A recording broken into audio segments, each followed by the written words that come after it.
झोरले लाफाहरू आउनुस् मगर भाषाका केही कुराहरू सिकौं। मगर भाषामा डी भनेको पानी, छो भनेको भात, स्या भनेको मासु, अच्छा हिले खबर भनेको के छ खबर, लर्फु भनेको पछ्यौरी, ठीक है मुनिस डाँजै भनेको बस्नुस् दाई भनेको है लाफाहरू। समझ गया। हट्टेरिका यी बाहुनले हाम्रो मगर भाषा किन सिक्दैछन्?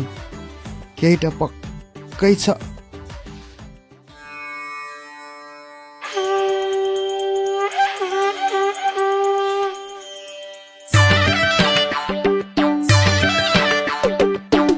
हिले खबर सोल्टिनी।